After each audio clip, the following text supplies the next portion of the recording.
کریم اما بعد فاعوذ باللہ من الشیطان الرجیم بسم اللہ الرحمن الرحیم قد نرى تقلب وجهك في السماء فلنولينك قبلة ترضاها فول وجهك شطر المسجد الحرام صدق اللہ مولانا العظیم۔ درود شریف پڑھ لیں سارے ساتھی۔ اللہم صلی علی سیدنا و مولانا محمد وعلی آل سیدنا و مولانا محمد وعلی آلہ و اصحابہ اجمعین۔ معزز سامعین، دوستوں اور بزرگوں اور بھائیوں،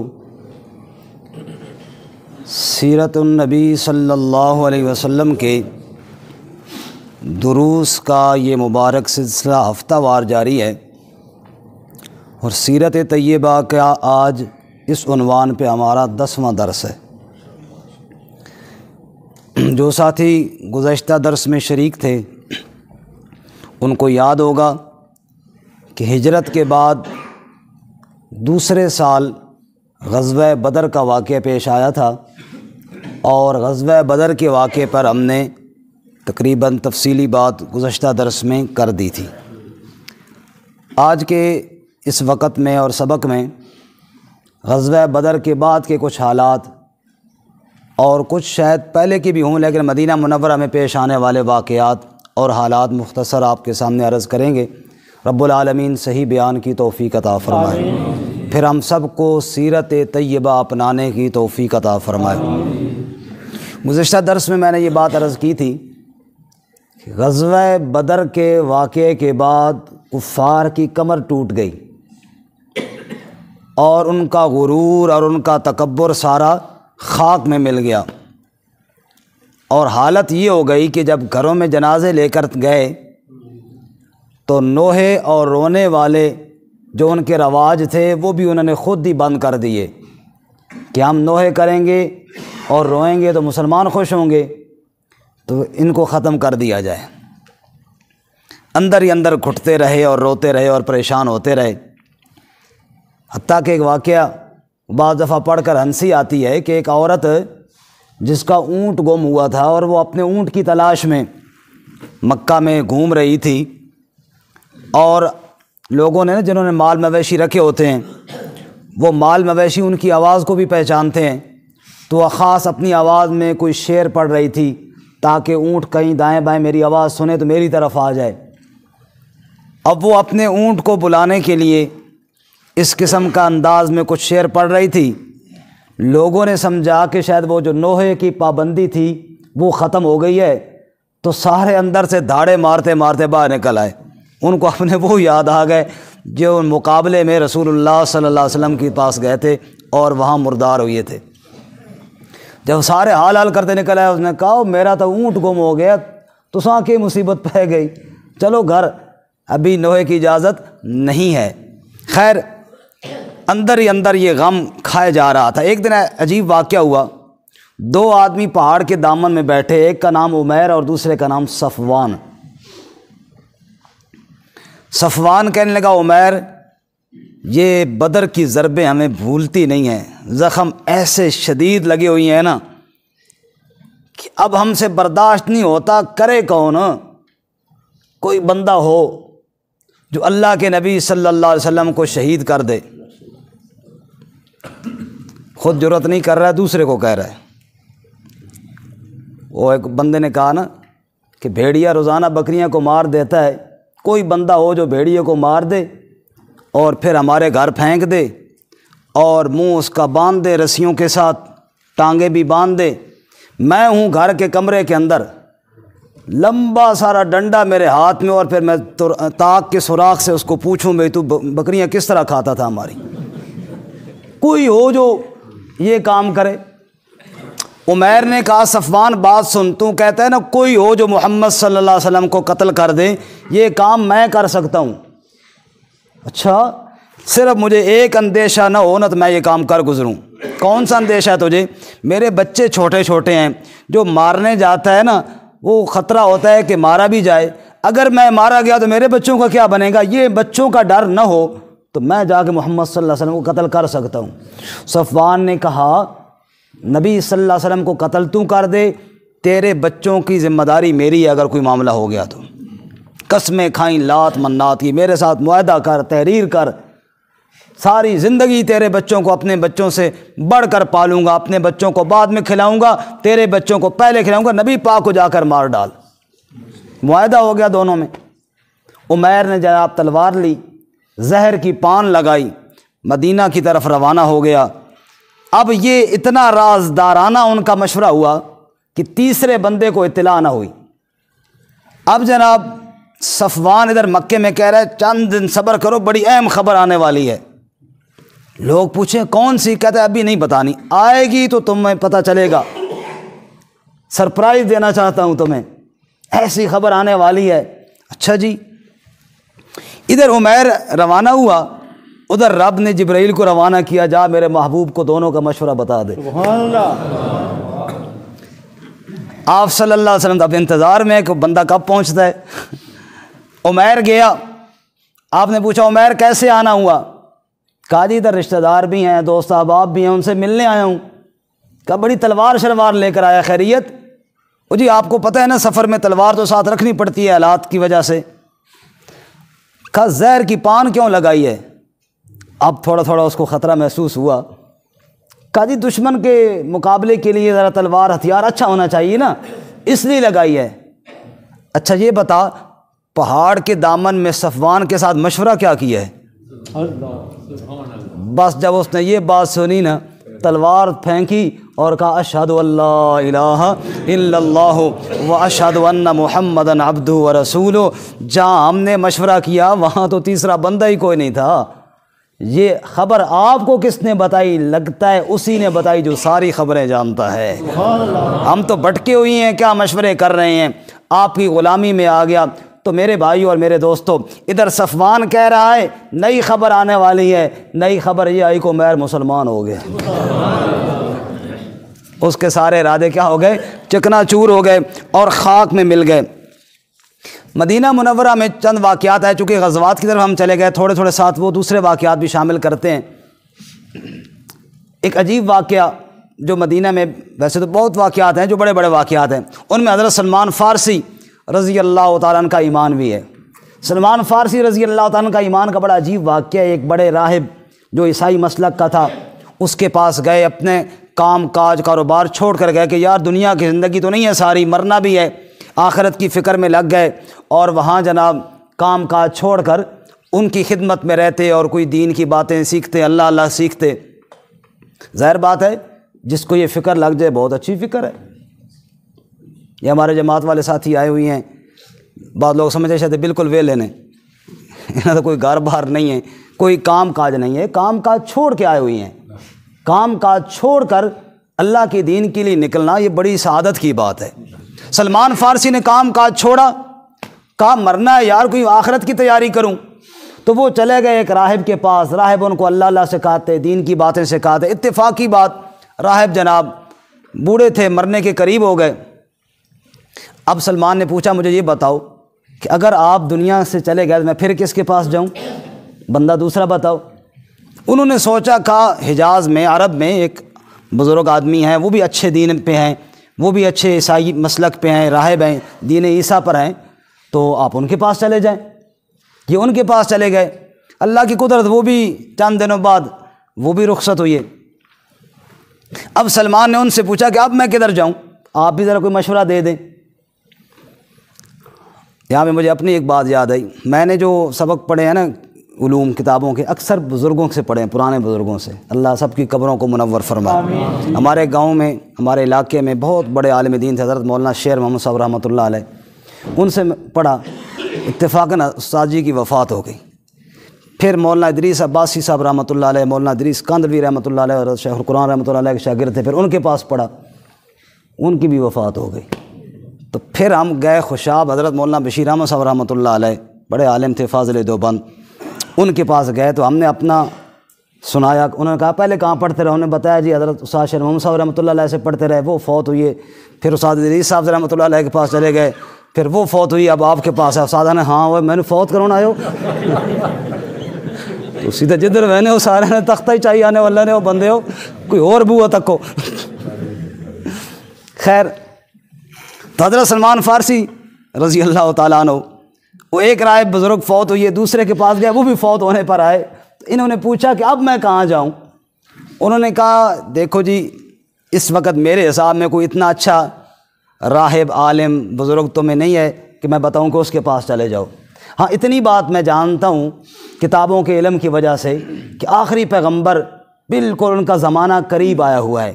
آپ مدینہ کے علاقے میں، یثرب کے علاقے میں چلے جائیں، ادھر ہی کدھر وہ آئیں گے، اور اگر وہ مل جائے نا یہ ان کی نشانیاں ہوں گی. اگر آپ انہیں ہدیہ دیں گے قبول کریں گے، صدقہ دیں گے نہیں قبول کریں گے، تبسم کریں گے، زور سے نہیں ہنسیں گے. ہنسنے کی 3 قسمیں نا، تبسم، ضحک اور قہقہ مار ٹھا ٹھا کر کے اس طرح نہیں ہنسیں گے. ہمیں لوگوں نے بتایا، ڈاکٹر بھی بتا دیتے ہیں، ڈاکٹر صاحبان بیٹھے ناراض نہ ہوں، کہ جناب زور زور سے ہنسیں کرو پھیپھڑے مضبوط ہو سن، کیونکہ نبی پاک کے خلاف ہے نا، آپ کی سنت کے خلاف ہر عمل جو ہے. حالانکہ ہم زور زور سے سانس لیں تب بھی پھیپھڑے مضبوط ہو سکتے ہیں، لیکن نبی پاک صلی اللہ علیہ وسلم نے کبھی قہقہ نہیں مارا. آپ تبسم فرماتے یا زیادہ سے زیادہ یعنی تھوڑی سی آواز کے ساتھ آپ ہنس دیا کرتے تھے. یہ ساری نشانیاں بتائیں، قد بتایا، آپ کا رنگ بتایا، آپ بہت لمبے نہیں ہوں گے، چھوٹے نہیں ہوں گے، لیکن اگر 100 آدمیوں کے بیچ میں کھڑے ہوں سب سے نمایاں نظر آئیں گے. آپ کا حلیہ سارا بتایا، اور آپ کے دونوں شانوں کے بیچ میں مور نبوت بھی ہوگی. اب جناب حضرت سلمان مدینہ آئے، چونکہ سارا لمبا قصہ تو نہیں سنا سکتے، مدینہ آئے، آپ سے ملے، اندازہ ہوا کہ شاید یہ وہی شخص تو نہیں ہے جن کے بارے میں مجھے راہب صاحب نے بتایا تھا. آپ صلی اللہ علیہ وسلم کے پاس آتے جاتے رہے، چیک کرتے رہے. ایک دن جناب کھجوریں لے آئے. آپ نے پوچھا یہ کیوں لے کر آئے ہو؟ کہا جی آپ کے لیے ہدیہ ہے. آپ نے کہا جزاک اللہ، آپ نے قبول فرما لیا. دوسرے دن تیسرے دن پھر آئے، کچھ کھجوریں لے کر آئے. کہا جی یہ کیوں؟ کہا جی یہ صدقہ ہے. فرمایا نہیں صدقہ تو ہم نہیں کھاتے، یہ کسی غریب مسکین کو دے دو. اب سلمان کے دل میں بات لگی، وہ تو آزما رہے تھے کہ یار یہ بات تو صحیح ہے، قد بھی اسی طرح ہے جس طرح انہوں نے بتایا تھا، رنگ روپ بھی اسی طرح ہے، اور آپ کے گفتار اور بولنے کا انداز بھی تقریباً وہی ہے. اب رہی ایک بات کہ جناب وہ جو مہر نبوت ہے نا، اب وہ کیسے میں دیکھوں جناب؟ اب کسی کو کہنا کہ جناب ذرا کپڑا ہٹاؤ، قمیض ہٹاؤ، یہ تو اچھی بات نہیں ہے نا، معیوب بات ہے. اب اس کی تلاش میں وہ نظر آئے تو میں کلمہ پڑھوں. حضرت سلمان فرماتے ہیں عجیب بات تھی، ایک دن عصر کے بعد کا غالباً وقت تھا کہ رسول اللہ صلی اللہ علیہ وسلم بقیع قبرستان کی جانب بیٹھے تھے، اور اس دن آپ نے دونوں چادریں لی ہوئی تھیں جن کو حلہ کہتے ہیں. نیچے بھی چادر باندھی ہوئی تھی، اوپر بھی آپ نے چادر ہی اوڑھی ہوئی تھی جیسے احرام میں ہم لوگ بھی اوڑھتے ہیں. اب تھوڑی تھوڑی ہوا بھی چل رہی تھی، اور کہتے ہیں کہ اس کا ایک سرا ذرا ایسے تھا، میں اس سائڈ پہ بیٹھا جہاں سے ہوا کا جھونکا لگ رہا تھا. میں نے کہا اللہ کرے تھوڑی ہوا تیز ہو نا تو یہ چادر تھوڑی کھس کے کندھے سے تاکہ میں مہر نبوت دیکھ لوں. اب میں جناب ادھر بار بار جو دیکھ رہا، نبی پاک صلی اللہ علیہ وسلم بھی محسوس کر کے کہ یہ ادھر کوئی دیکھنا چاہ رہا ہے. چونکہ آپ صلی اللہ علیہ وسلم نے سلمان کا وہ پہلا ہدیہ اور تحفہ یہ چیزیں بھی دیکھی ہوئی تھیں، تو اللہ کے نبی تو بڑے فہم و فراست والے تھے نا، وہ سمجھ جاتے تھے. ہم مولوی ہمارے پاس بندہ آتا ہے جی ایک مسئلہ پوچھنا ہے تو ہم پہلے اندازہ لگا لیتے ہیں اپنے لیے پوچھ رہا ہے یا کسی دوسرے کے لیے پوچھ رہا ہے. بعض لوگ ہوتے ہیں نا تاکہ دوسرے کو دبایا جائے، اس لیے بعض لوگ ہوتے ہیں اپنی اصلاح کے لیے پوچھتے ہیں، پتہ چل جاتا ہے نا لوگوں کے انداز سے. تو نبی پاک صلی اللہ علیہ وسلم بھانپ گئے سلمان کا انداز، یہ بار بار ادھر جھانک رہا ہے. آپ نے یوں چادر ہٹائی اور کہا سلمان تم میرے خیال میں ابھی تک نشانیاں ڈھونڈ رہے ہو، ابھی تک تم نشانیاں ڈھونڈ رہے ہو. حضرت سلمان کہتے ہیں بس جو میں نے مہر نبوت دیکھی تو میں نے پکار اٹھا اشہد ان لا الہ واشہد ان محمدًا عبدہ ورسولہ. حضرت سلمان فارسی کا ایمان بھی ایک بہت بڑی نشانی تھی آپ کی صداقت کی. اسی دوران آپ کی ایک اور بڑی خواہش تھی، مکہ میں بھی تھی لیکن مدینہ میں اس خواہش نے خوب عروج پکڑا کہ آپ کی یہ تمنا تھی کہ قبلہ بیت المقدس کی بجائے بیت اللہ ہونا چاہیے. اور آپ صلی اللہ علیہ وسلم حالت نماز میں کبھی کبھی اوپر دیکھتے بھی تھے. رب سے دعا نہیں کی کیونکہ دیگر امور میں آپ مصروف تھے، آپ چاہتے تھے لوگ جڑیں، ایک نیا مسئلہ جو ہے وہ بعد میں لوگ پھر نہ اعتراض شروع کر دیں. لیکن آپ کی دل کی خواہش جو تھی کہ کاش قبلہ بیت اللہ ہو جو میرے بابا ابراہیم نے بنایا تھا۔ چنانچہ رب العالمین نے یہ آیت نازل فرمائی جو میں نے ابھی شروع میں تلاوت کی تھی، فرمایا قد نرى تقلب وجهك في السماء فلنولينك قبلة ترضاها۔ میرے محبوب صلی اللہ، ویسے بھی نبی پاک کا نام ہے اور خاص کر سیرت کے بیان میں تو جب بھی نام ہے محبت سے پیار سے کہو صلی اللہ۔ قد نرى تقلب وجهك في السماء، میرے محبوب نماز کی حالت میں جب چہرہ آپ اوپر اٹھا رہے تھے جدھر سے حکم آتے ہیں، ہم نے آپ کے چہرے کو خوب دیکھا میرے محبوب، سبحان اللہ۔ فَلَنُوَلِّيَنَّكَ قِبْلَةً تَرْضَاهَا، اے میرے پیارے تو نے مانگا تو نہیں ہم سے، لیکن تیرے چہرے کو دیکھ کر ہم نے قبلہ تبدیل کرنے کا فیصلہ فرما دیا، سبحان اللہ۔ اس لیے حکم دیتے ہیں فَوَلِّ وَجْهَكَ شَطْرَ الْمَسْجِدِ الْحَرَامِ، اے میرے پیارے اپنا چہرہ بیت المقدس سے پھیر لیجئے مسجد حرام کی جانب، سبحان اللہ۔ اب ہر بات بڑے نکات ہے، وقت نہیں ہے، مسجد حرام کی جانب کہا، کعبۃ اللہ کی جانب نہیں کہا، کیونکہ کعبۃ اللہ آپ جانتے ہیں وہ ایک کمرہ ہے، مسجد حرام تو بہت بڑا ایریا ہے، تاکہ بعد والے امتی جو ہے نا ان کے لیے بھی آسانی رہے۔ اب وہ جگہ تو تھوڑی ہے نا کعبہ کی، اور مسجد حرام تو اب بادشاہ اب توسیع ہو رہی ہے، ساری مسجد حرام ہی ہے۔ تو فَوَلِّ وَجْهَكَ شَطْرَ الْمَسْجِدِ الْحَرَامِ، مسجد حرام کی جانب رخ کر لیا کرو۔ اور آگے چل کے اللہ فرماتے ہیں جہاں کہیں بھی ہو وہ فَوَلُّوا وُجُوهَكُمْ شَطْرَهُ، اسی جانب رخ کرو جس جانب میرا محمد چاہتا ہے صلی اللہ علیہ وسلم، صلی اللہ علیہ وسلم۔ ایک یہاں پہ ہاتھ جوڑ کے گزارش کروں گا، ناراض بھی نہیں ہونا، ادب کے ساتھ، جس چہرے کا رب نے اتنا لحاظ کیا امتوں کی وہ کرنا چاہیے نہیں کرنا چاہیے؟ نبی پاک کا چہرہ کتنا خوبصورت داڑھی اس کے ساتھ سجا ہوا، کوئی داڑھی کو جناب مونڈ رہا ہے، کوئی داڑھی کو کاٹ رہا ہے، نہ مونڈیے نہ کاٹیے، نبی والا چہرہ اپنائیے اور کہیں یا اللہ ظاہر ہم لے کر آئے ہیں، باطن تو بنا دے، انشاءاللہ اللہ تعالیٰ اس سے بہت آسانیاں آپ کو عطا فرمائے گا انشاءاللہ۔ خیر، تو بہرکیف یہ واقعہ بھی ہوا۔ اس کے ساتھ ساتھ غزوہ بنو قینقاع، چونکہ یہودیوں کے 3 بڑے قبیلے مدینہ میں تھے، بنو نذیر، بنو قریظہ اور بنو قینقاع۔ بنو نذیر اور بنو قریظہ کا ہم ذکر انشاءاللہ بعد میں کریں گے اور ان کا ذکر تھوڑا بعد میں آئے گا۔ بنو قینقاع جو تھا انہوں نے گڑبڑ کی، نبی پاک صلی اللہ علیہ وسلم سے ان بدبختوں نے کہا کہ تم نے وہ مکے کے بدو اور ان پڑھوں کو بدر میں شکست دی ہے نا، ہمارے ساتھ لڑائی ہوتی تو لگ پتہ جاتا تمہیں۔ اللہ کے نبی نے ان کو سمجھایا بے وقوفو اس طرح کی باتیں نہ کرو، تم نے بھی یہاں رہنا ہے، ہم نے بھی یہاں رہنا ہے، اور بات یہ ہے کہ ہمارے ساتھ اللہ کی مدد میں تنہا نہ سمجھو، ہم صرف تلوار اور تیر کے فن کی وجہ سے نہیں جیت رہے، ہم تو اللہ کی مدد اور نصرت کی وجہ سے جیت رہے۔ لیکن وہ کہاں مانے جناب، غرور بھرا ہوا ان بدبختوں کے دلوں میں، حتیٰ کہ ایک دن ایسا ہوا کہ انہوں نے بازار میں مسلمانوں پہ حملہ کیا اور لڑائی ہوئی، ایک مسلمان بھی شہید ہوئی، ایک یہودی بھی مارا گیا۔ نبی پاک کہا یہ نہیں سمجھتے، ان لاتوں کے بھوت باتوں سے نہیں مانتے۔ آپ صلی اللہ علیہ وسلم صحابہ سے کہا چلو بھائی محاصرہ کرتے ہیں، ان کے گھروں کا آپ نے محاصرہ فرما لیا، کم و بیش 15 دن محاصرہ جاری رہا۔ انہوں نے کہا جی بس ہمیں معاف کرو، ہتھیار ڈال دی، فرمایا معاف نہیں، نکلو یہاں سے، تمہیں سمجھایا تھا نا پہلے، تم نہیں مانے، نکلو یہاں سے۔ چنانچہ آپ نے ان کو جلا وطن فرما دیا۔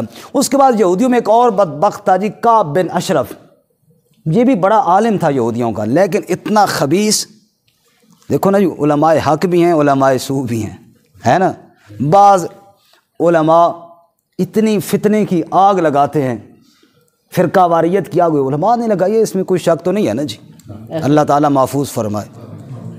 اور بعض جناب دین کی محنت بھی کر رہے ہیں، اللہ ہمیں سچا عالم بنائے، اور فرقہ واریت اور اس طرح کی باتیں کرنے سے اللہ ہماری حفاظت فرمائے۔ لیکن سچی بات تو خیر کی جاتی ہے، لیکن خواہ مخواہ انتشار پھیلانے والی باتیں نہ ہوں۔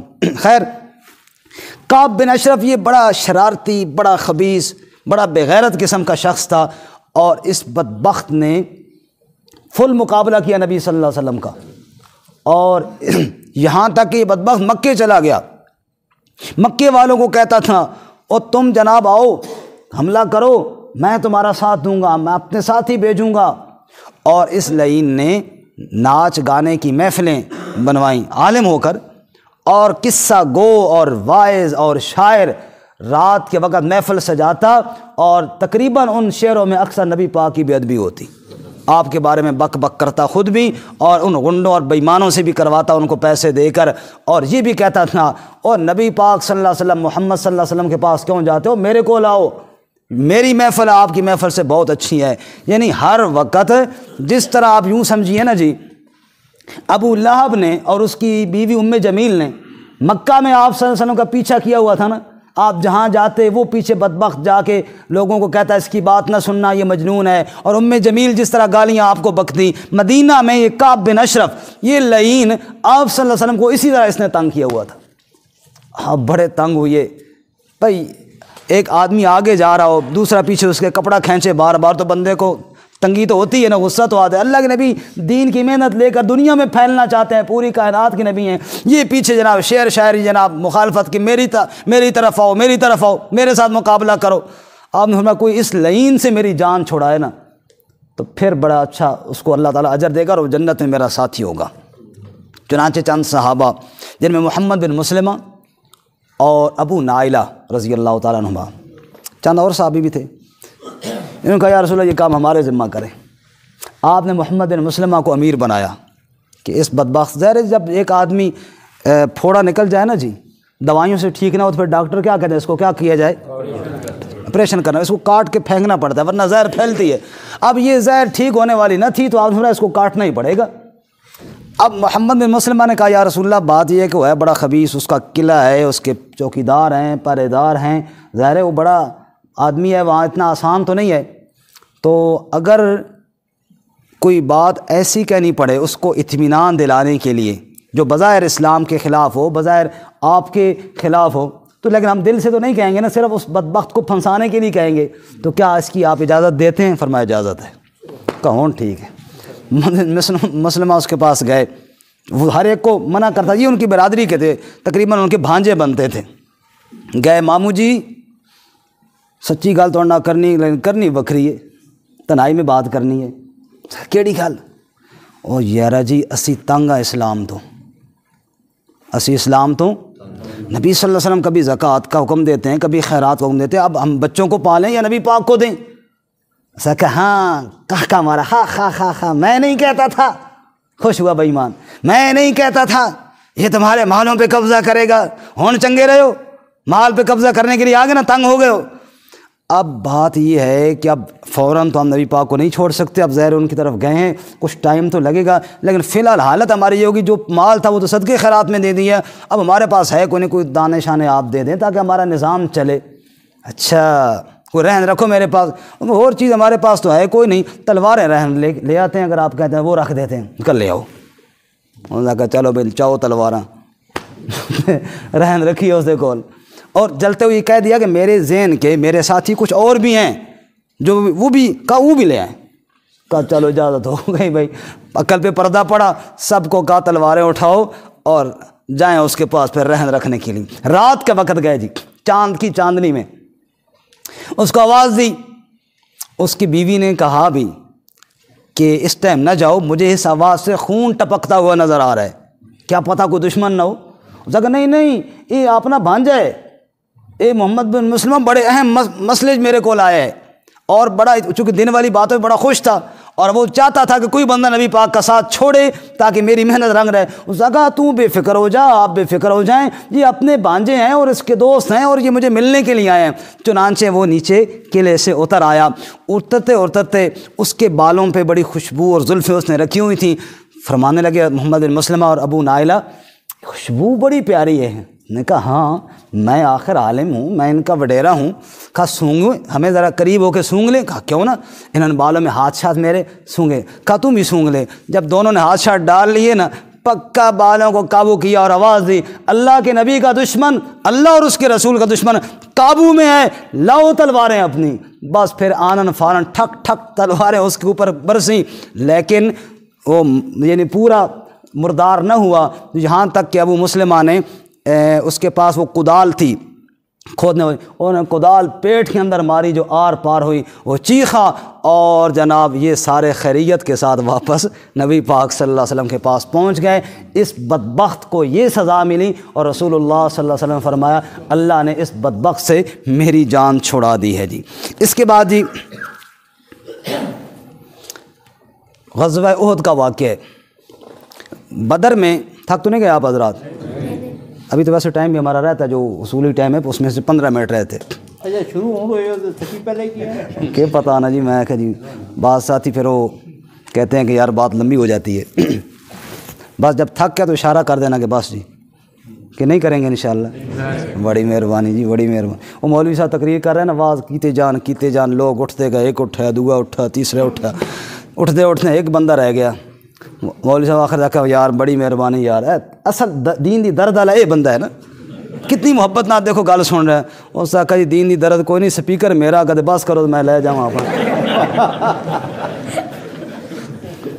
مہربانی کرو ہوں ختم کرو، میرا سپیکر ہے میں گھر لے جاؤں اپنے۔ آخر میں یہ نہ ہوئے کہ سپیکر والا ایک رہ جائے، توجہ ہے نا سب حضرات کی۔ اس کے بعد جناب غزوہ احد کا مختصر واقعہ، میں تفصیل نہیں عرض کروں گا۔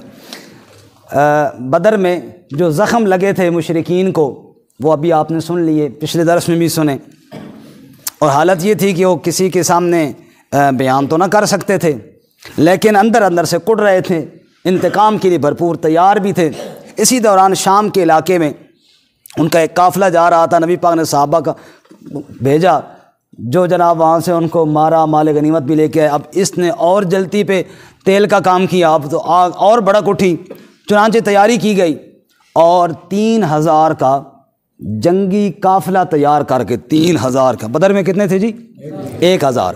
بدر میں کتنے تھے؟ 1000۔ اور احد میں کتنے ہو گئے؟ 3000۔ غصہ دیکھو نا مسلمانوں کے خلاف، اور وہاں سے روانہ ہوئی مدینہ کی طرف۔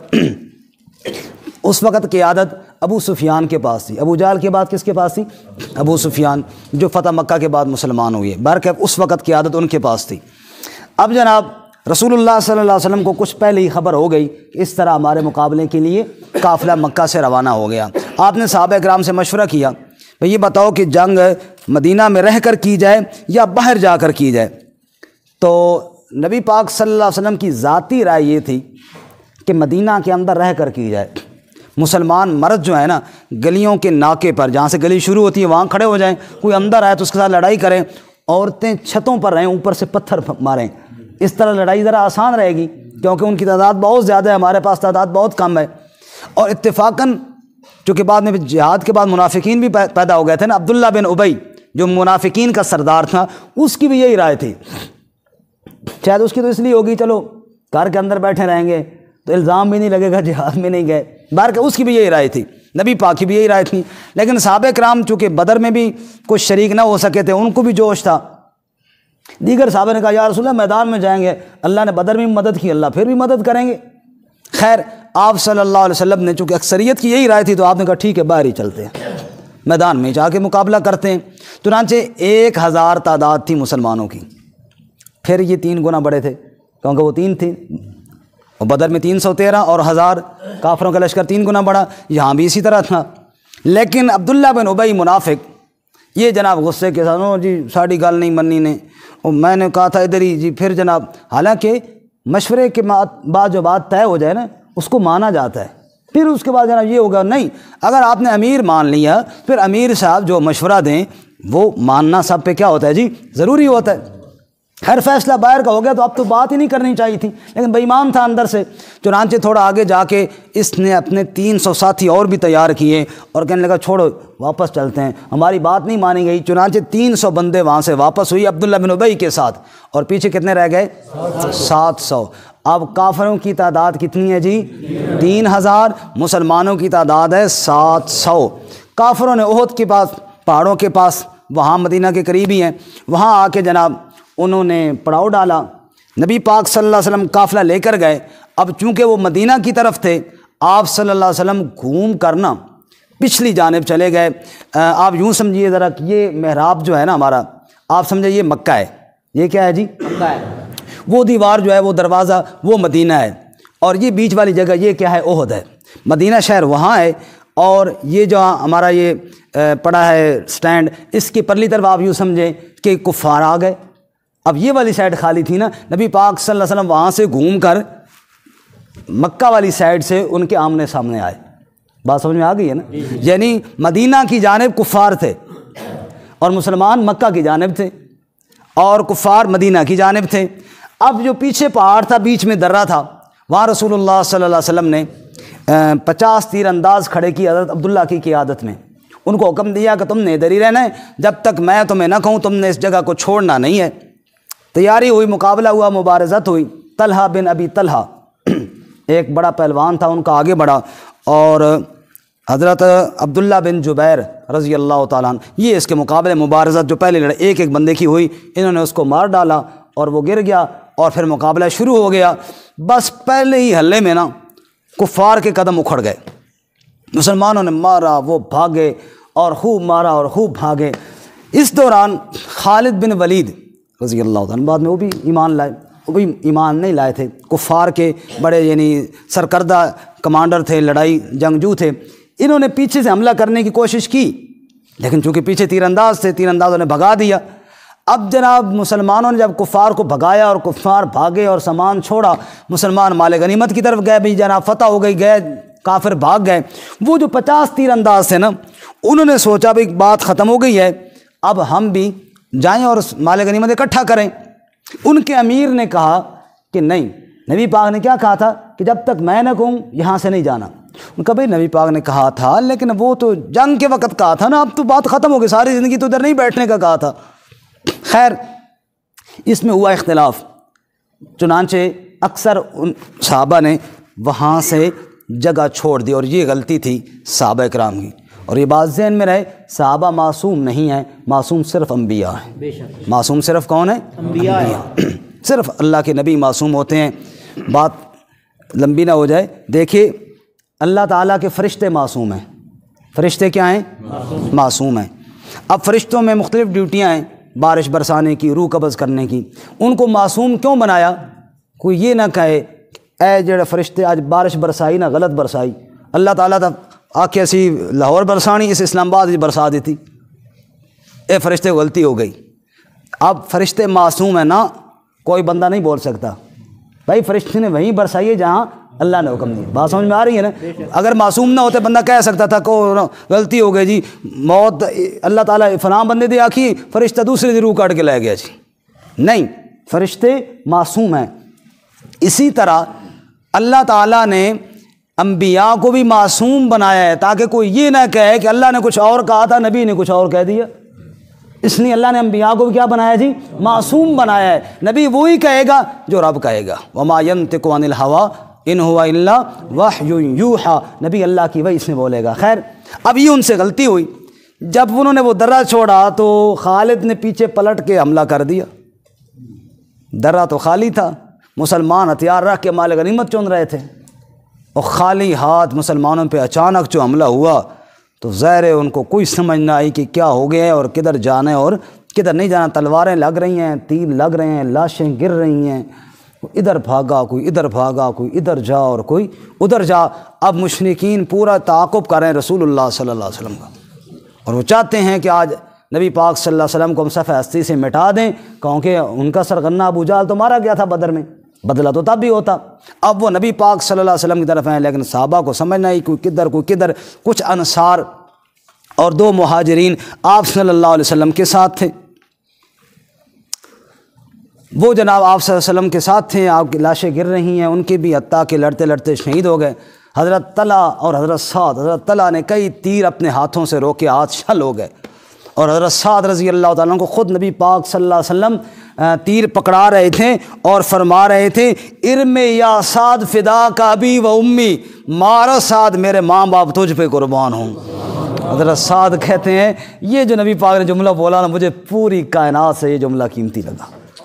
سارے لوگ نبی پاک کو کہہ رہے ہیں ہمارے ماں باپ آپ پہ قربان ہوں.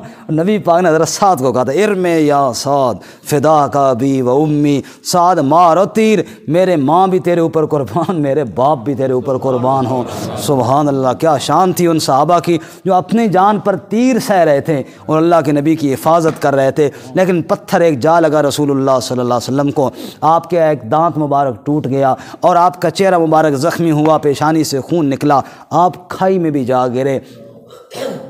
حضرت مصعب بن عمیر نے رسول اللہ صلی اللہ علیہ وسلم کو پہچان لیا، کیونکہ خبر بھی مشہور کری، نبی پاک نعوذ باللہ شہید ہو گئے. انہوں نے پہچان لیا اور نبی پاک کے قریب گئے تو صحابہ کو آواز دی کہ نبی پاک ادھر آؤ. چنانچہ کئی صحابہ، ابو بکر و عمر بھی، علی رضی اللہ تعالیٰ عنہ بھی، حضرت ابو دجانہ بھی، یہ چند صحابہ آپ کے قریب جمع ہو گئے اور پھر جناب آپ کے قریب انہوں نے گھیرا ڈال لیا اور پھر کفار سے مقابلہ ہوتا رہا. مصعب بن عمیر کو جھنڈا دیا آپ صلی اللہ علیہ وسلم نے اس وقت، یعنی اس کیفیت میں، اور کفار نے ماری تلوار، ایک ہاتھ کٹ گیا تو جھنڈا دوسرے ہاتھ میں تھاما، دوسرا بھی کٹ گیا تو دونوں سینے کے ساتھ لگایا یوں اور کہا یا اللہ تیرے دین کا جھنڈا گرنا نہیں چاہیے. پھر اسی حالت میں جام شہادت بھی نوش کر گئے. خیر، آپ صلی اللہ علیہ وسلم نے پناہ لی، ایک جگہ تشریف فرما ہوئے، کفار اپنی جگہ بڑے خوش ہوئے کہ جناب بڑی لاشیں، ہم نے کہا 70 صحابہ شہید ہو گئے، بادشاہ کی تھوڑی بات تو نہیں ہوئی، بہت بڑا نقصان ہوا. تو اب انہوں نے یہ سمجھا کہ آج ہماری جیت ہو گئی، اور خبر یہ تھی کہ نبی صلی اللہ علیہ وسلم وہ بھی جناب شہید ہو گئے. تو ابو سفیان نے پہاڑی پر چڑھ کر پوچھا کیا تم میں محمد ہیں صلی اللہ علیہ وسلم؟ آپ نے کہا چپ کرو، نہ جواب دو. پھر اس نے کہا کیا تم میں ابو قحافہ کا بیٹا ابو بکر ہے؟ نبی پاک نے کہا نہ بولو، بس چپ رہو، چپ رہے. پھر اس نے کہا تمہارے بیچ میں خطاب کا بیٹا عمر ہے؟ آپ نے کہا چپ رہو. پھر خاموش رہے. کہنے لگا شکر ہے ان تینوں سے تو جان چھوٹی. جب اس نے یہ بات کہی تو عمر سے نہ رہا گیا. عمر نے للکار کے کہا اے اللہ کے دشمن، یہ تینوں موجود ہیں اور انشاءاللہ تیری ذلت ان کے ہاتھوں ہوگی اور یہ موجود ہیں. پھر ابو سفیان نے نعرہ لگا، اس نے کہا اولو حبل کی آج جیت ہو گئی. نبی پاک نے اب جواب دو اور کہو اللہ اعلیٰ و اجل، اللہ بڑا ہے، اللہ برتر ہے، رب کی جیت ہوئی. پھر انہوں نے کہا لنا عزا ولا عزا لکم، ہمارا عزا ہے. عزا ایک جننی تھی جس کی پوجا کرتے ہیں، ہماری مائی عزا، ہماری مائی عزا ہے. ولا عزا لکم، تمہارا عزا جو کوئی نہیں، اس لیے تمہاری لاشیں گری ہیں. نبی پاک نے کہا جواب دو عمر اور کہو اللہ مولانا ولا مولا لکم، اللہ ہمارا کارساز ہے اور تمہارا کارساز نہیں ہے. خیر یہ بات ہوئی. پھر ابو سفیان نے کہا دیکھو بات یہ ہے، تمہارے میتوں کی مسلے کیے گئے ہیں، ناک کان کاٹے گئے ہیں. میں نے نہیں کہا تھا کہ کاٹو، ہمارے ساتھیوں نے کاٹے ہیں، لیکن میں نے ان کو منع بھی نہیں کیا، لیکن میرے کہنے پہ، یعنی میں نے کٹوائے نہیں ہیں، یہ بتا دوں تمہیں، باقی انہوں نے کاٹے ہیں. اور اگلے سال اسی جگہ پر پھر لڑائی ہوگی. نبی پاک نے کہا کہو ہوگی اگلے سال بھی اسی طرح پھر اگلے سال بھی لڑائی ہوگی. خیر اس کے بعد کفار واپس پلٹے. اچھا اب یہاں پہ ایک اور بڑی بات، اللہ کی مدد دیکھو. میں نے پہلے عرض کیا کفار مدینہ کے قریب تھے، یعنی مسلمانوں کی دوسری جانب کفار تھے اور پھر آگے مدینہ تھا. اب بجائے مکہ جانے کے کفار مدینہ کا رخ کر سکتے تھے یا نہیں کر سکتے تھے؟ بولتے نہیں ہیں جی، کر سکتے تھے نا. اور وہاں جاتے بچے تھے، خواتین تھی، پتہ نہیں کیا بدتمیزی ہوتی، لیکن رب العالمین نے ان کے دماغ میں یہ بات نہ ڈالی. ایسا اللہ نے پردہ ڈالا کیونکہ ذہن میں نہ آیا، وہ وہاں سے مکہ کی جانب پلٹ پڑے.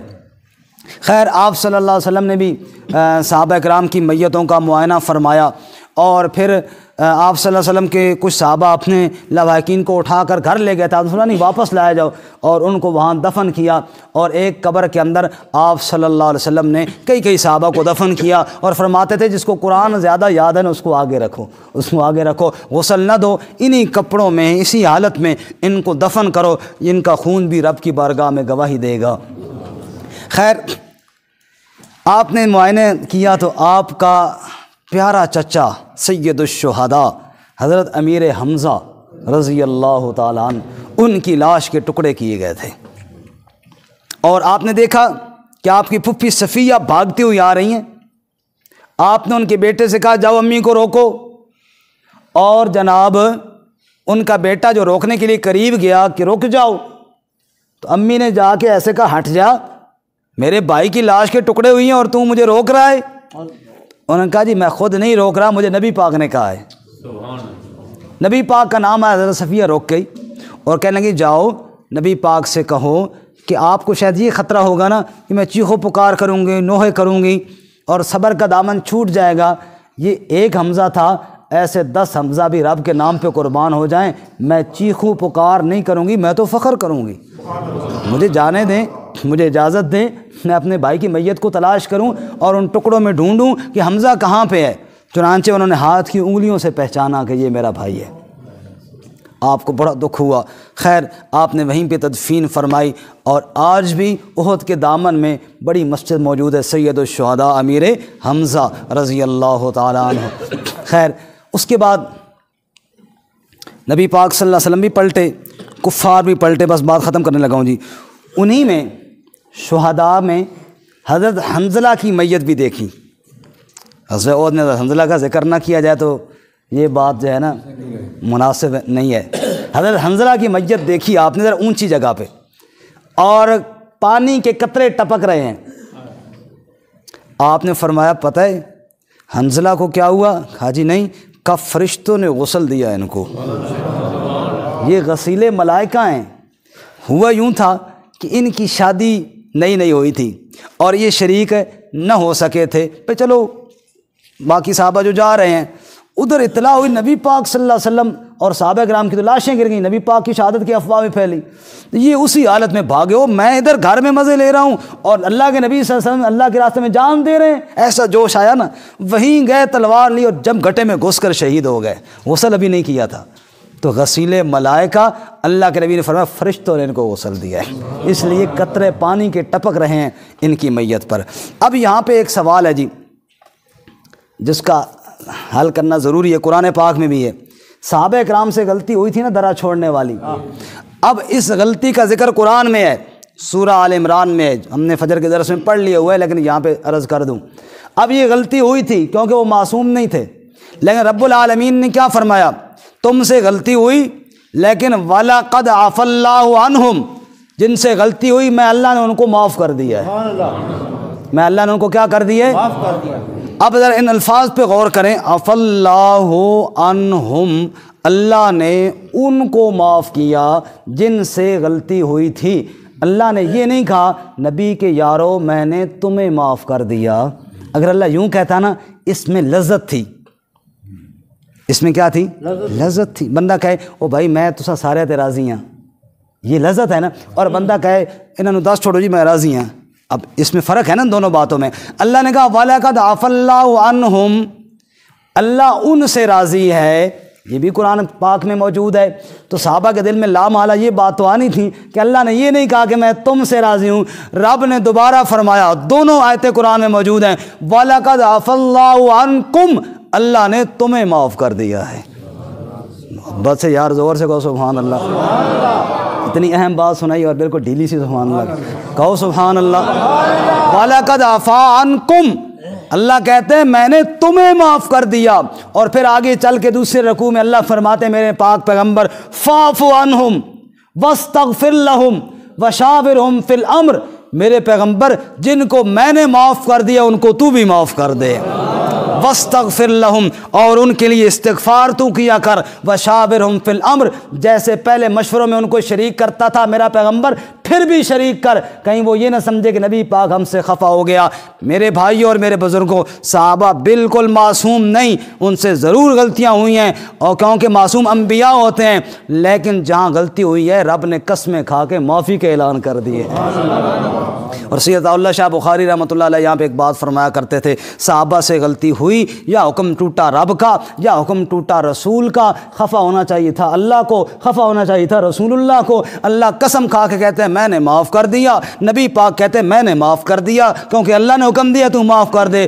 پھر کہا کرتے تھے او لوگو تمہارا تو حکم توڑا ہی کوئی نہیں، تم کیوں غصے ہو گئے ہو ان پر؟ معافی جنہوں نے دینی تھی انہوں نے معافی دے دی ہے ان کو، انہوں نے معافی دے دی ہے ان کو۔ بہرکیف اس کے بعد غزوہ حمراء الاسد، یہ کوئی بڑا غزوہ نہیں ہے کہ آپ ڈر جائیں کہ احد کی طرح ٹائم لگے گا، 2 منٹوں میں یہ بات ختم ہونے والی ہے۔ اب کفار واپس پلٹے نا، ان کے دل میں ایک خیال آیا جو میں نے پہلے عرض کیا تھا کہ یار مدینہ بڑا نیڑے ہے، یہ غلطی ہوئی، بعد میں یاد آیا نا آگے جا کے، ہم اگر ادھر پلٹ جاتے اور ان کے گھروں کو گرا دیتے اور عورتوں کو قیدی بناتے پھر بڑا فٹ ہوتا، پھر وہ فدیہ لے کر آتے جیسے ہم نے اپنے قیدی چھڑائے ہیں تو بڑا فٹ کام ہوتا۔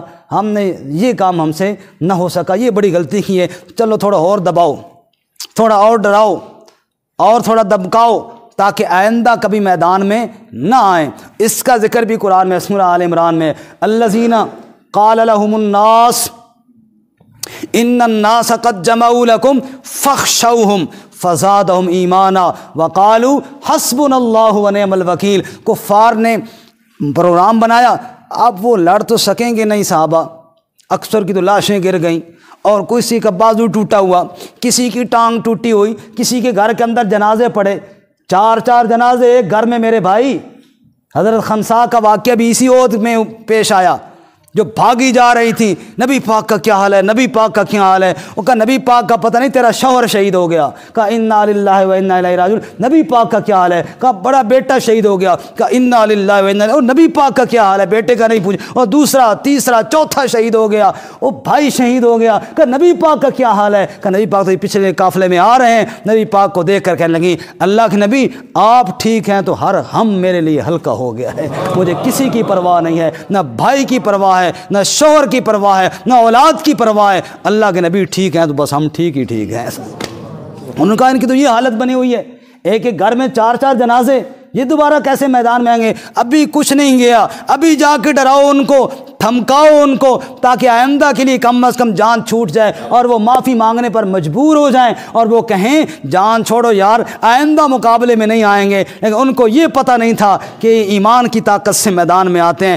تلوار کی طاقت سے نہیں آتے۔ نبی پاک کو اطلاع ہوئی، آپ نے کہا چلو صحابہ نکلو اللہ کے راستے میں، دوبارہ اٹھاؤ تلواریں، نکلو میدان میں، اور ساتھ یہ بھی کہہ دیا جائے وہی جو عہد میں گیا تھا، جو عہد سے رہ گیا تھا وہ ابھی نہ جائے ہمارے ساتھ، وہی جائیں جو عہد میں گئے تھے۔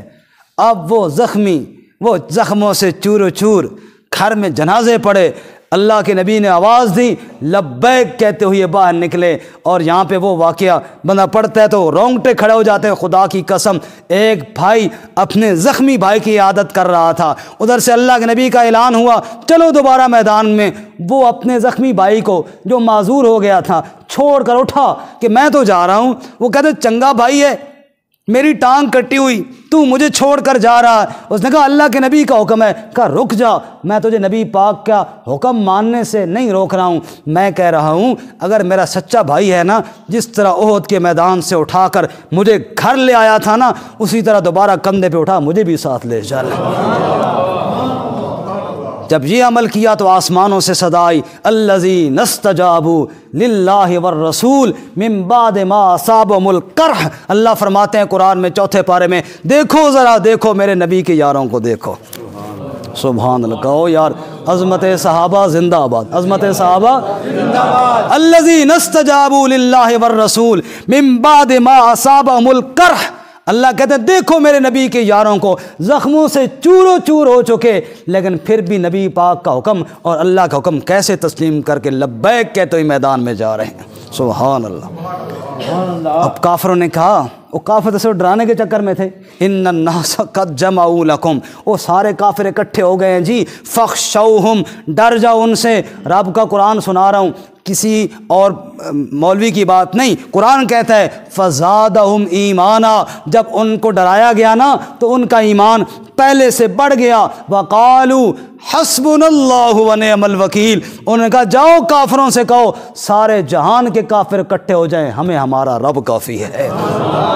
فانقلبوا بنعمت من اللہ وفضل لم یمسسہم سوء، کفار آ کے رہن دو، یہ نہ ہوئے جی اگے جنگ جیتی تو پھر مار کھا کے آئیے، بس ٹھیک ہے واپس چلو، کفار مکہ چلے گئے اور مسلمان فاتح بن کے مدینہ کو لوٹ آئے۔ وآخر دعوانا ان الحمد للہ رب العالمین والصلاة والسلام علی النبی الکریم وعلی آلہ واصحابہ اجمعین۔